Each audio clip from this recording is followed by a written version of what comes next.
Okay. So you saw in the graph also, the part to part contribution is 58% and the total is 41, which I have shown in the graph also. Okay. This 41 is a combination of repeatability and reproducibility, which means these operators are have a good contribution in repeatability, but when it comes to reproducibility, their variance contribution is 1.96. Okay. So their repeatability is kind of okay, but the reproducibility is not good, which means they're kind of calibrated with each other, but not calibrated. So they are calibrated with their own values, but when it compares to the another operator, their value decreases. So that's one thing. Here you see the percentage tolerance. The percentage tolerance is 23.39%. And our third rule says that gauge RNR as a percentage of tolerance should be less than 10%.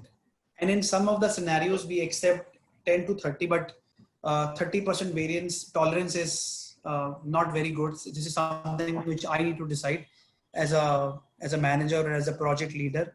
But more than 30 is not accept. So here, as per the golden rules, my two conditions are met. The only case my distinct categories is not met. Therefore, I would not accept this measurement system as good to go. Wherein I would conclude that this is not a good measurement system to be looked at. Since I have taken a very small data here, just to make you understand, if you see here, for part 1, Simar has given 11, and then Simar has given 10 for the same part. Rohit has given 11, Rohit has given 11, Abhishek has given 11, Abhishek has given 11, okay? For the part 2, Simar has given 12, Rohit has given 12, Abhishek is given 11, Simar has given 11, Rohit is given 12, and Abhishek is 12. So looking at this data also, you see there's a bit variance also. Though the tolerance is good to go, the percentage contribution is greater than, is lesser than the part to part variation, but number of distinct categories is something which is right. So you can do a practice here. You can make this data and make a part 3 here. Okay. So you can repeat wherein you are, and for this part you can give 11, 11.5, Abhishek gives 11.4, Simar gives 11 for 11, so he's repeatable. Rohit gives 11.5, so let's give 11.5 again, and Abhishek gives 11.4. So let's do on this data the gauge RNR.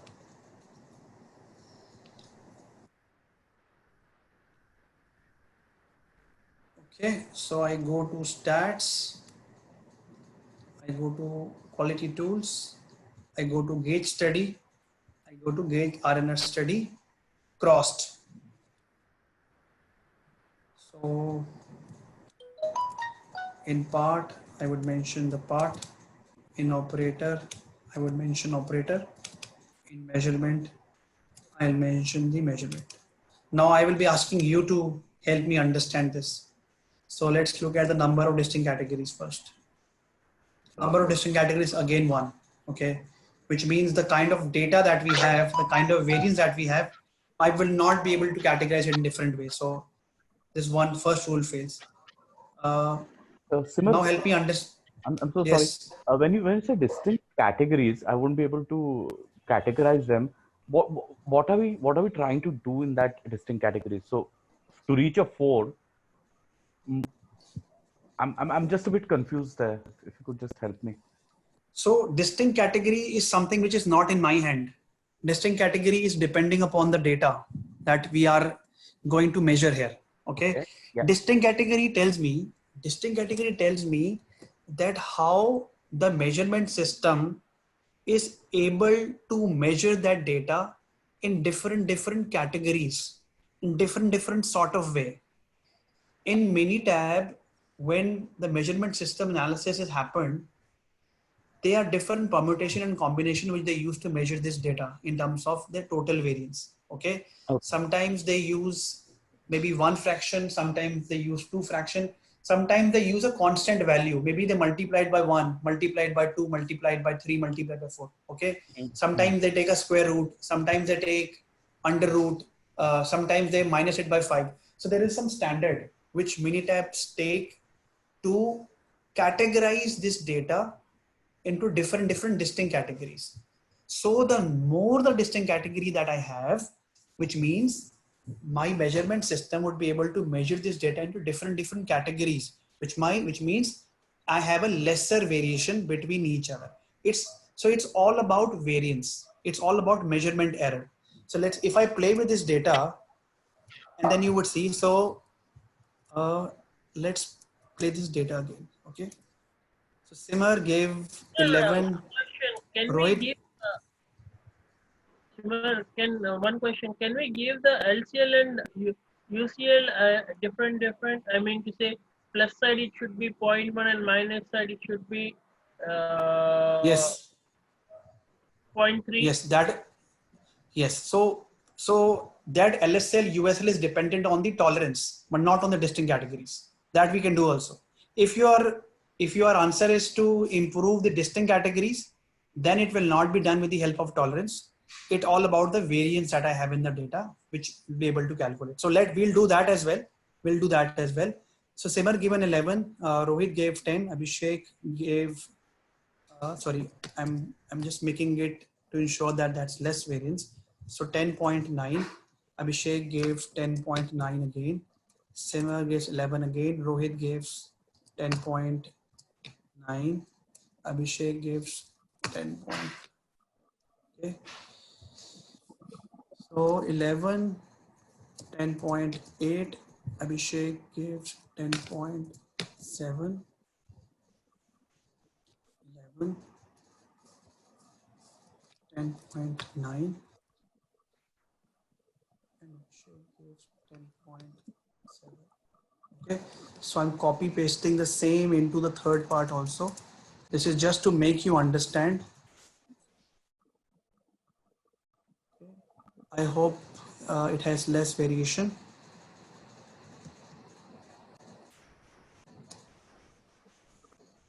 So 10.7, 10.7, 10.7. Okay. So let me put this in the Minitab. So we'll take a break after this gauge RNR. Okay. Let's complete that and then we will start with the next sort of topics after the break. So I'll go to Minitab. So I go to Minitab, I put it here. Okay. So part operator measurement. So I've tried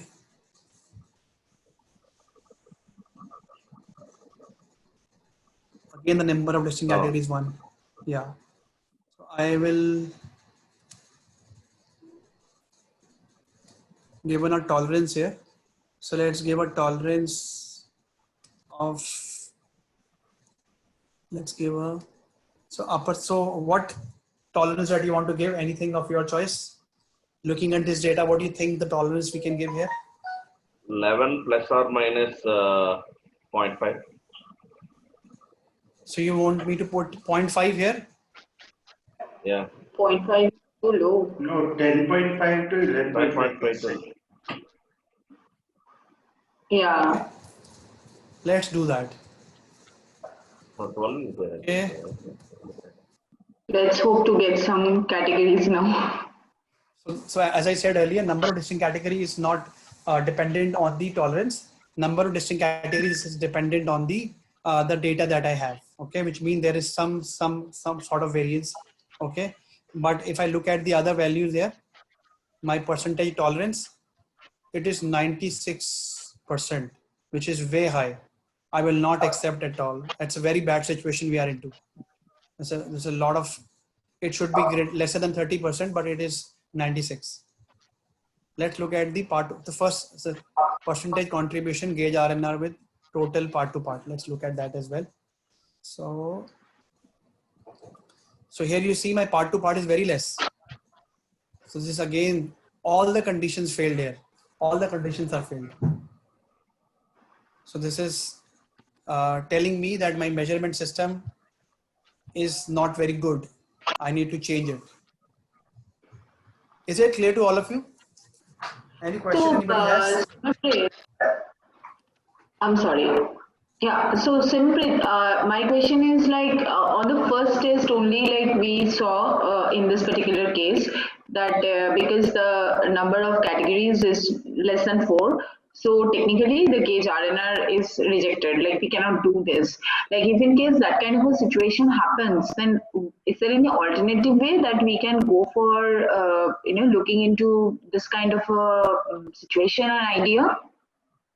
So yes, it is a similar situation that we do in the attribute agreement analysis for discrete data. We need to identify which it is because of which particular appraiser or operator who's causing the measurement error. And second, I would like to probably coach that particular appraiser or an operator that what sort of a measurement error is making. So probably there is an analysis which happens on the measurement system analysis to identify that why there is a lot of variance between the parts and why there is a lot of variance between the operators. So that's what needs to be looked at closely. So there will be a lot of questions being asked when the measurement system is not good to go by asking that why all of us are not calibrated. But just remember, if your data is system generated, wherein you would be able to get the system from the automated system, be it continuous, be it discrete, you will not be doing the MSA. MSA is only required when there is a manual report comes wherein the person from the MIS team or from the admin team, he fetches the data, he does a lot of data crunching, he applies a formula there, he uses certain logics and calculate that this is the performance, wherein we don't rely on what he's measuring. That's why I gave a random sample to some of the operators and tell them to calculate it. And I do the repeatability, I do the reproducibility also. Okay, so that's how I'll be able to identify whether my measurement system is good to go or not. But nowadays, you would find very rare because all the organizations are dependent on system generated reports. But yes, in manufacturing, in R&D, in pharmaceutical, they still rely on the measurement system analysis. They still rely on the gauge RNR and attribute agreement analysis to perform. So it is required when the data is captured manually. Does any prerequisites are there for the gauge R and R? Because the instrument also has to be calibrated before we do a gauge R and R on the instrument, right? So in a typical Six Sigma project, when we are trying to work on the gauge RNR, the only prerequisite is that there has to be more than 2 appraisers, okay, 2 or more than 2 appraisers, and there has to be at least more than 2 parts to measure. What we Otherwise, manufacturing is that we need to calibrate equipment also before we undertake gauge R and R for the manufacturing. okay. But for doing these Six Sigma projects, it is not very, very essential because that's how everything is being done by Minitab itself. This will tell me whether there is a problem with the equipment, whether there's a problem with the operator, whether there's a problem with the tolerance, number of distinct categories. So this comprises of everything. If there is an error, it will tell me then and there. So Simar, the data that we worked on right now, we reduced the variation between the parts and the operators as well. And even after reduction of that variation, there could be 2 reasons. There could be 2 reasons. One could be that the sample is very, very low. Okay. Second is that the appraisers are only 3. Okay. Because in a usual situation, when you'll be doing the analysis, you will have a humongous data. Right. You will have data sample for 400, 500 samples. Okay. So if you will have a higher sample size and reduce the variation, still I see there is a variation. 10.7 is a variation because the sample size is low now. So that's why the 20 sample size is also considering very low for it. If there would be 100 sample size, if you copy paste 10 times it, and then if you try it, you would find that, there is a less variation in it. Absolutely. And you said that nowadays we have data from the system, but we can use gauge RNR while we are trying to do a time and motion study as well, right? In the service industry. Absolutely, absolutely. Time and motion study is a perfect. So that's something which you don't have to do a project for. But yes, this is something which you can do to evaluate the observations, the measurements the people has come out with Perfect. Yeah. for calibration. Okay. So with the help of this, we have concluded typically all the tests that we usually cover under the hypothesis test. So we'll get into the improve phase after the break, and we'll see what all we have in the improve phase. We have certain topics which we'll cover today, and the remaining will be covered next week along with the control phase as well. So Sibar, let's, I'm so sorry. In the control phase, we would be looking at the different types of control charts as well, right? That would be in the control yes, phase, right? Yeah. absolutely. Though it is a part of 7 QC tools, but yes, since there are 7 types of control charts that we have, so I'll be covering this in the control phase next Perfect. week. So it's segregated basis your data type as well, right? Yeah. Data discrete के लिए अलग है, continuous के लिए there are different, and then there are many variants also. Okay, so that is Perfect. something which we will do towards the end.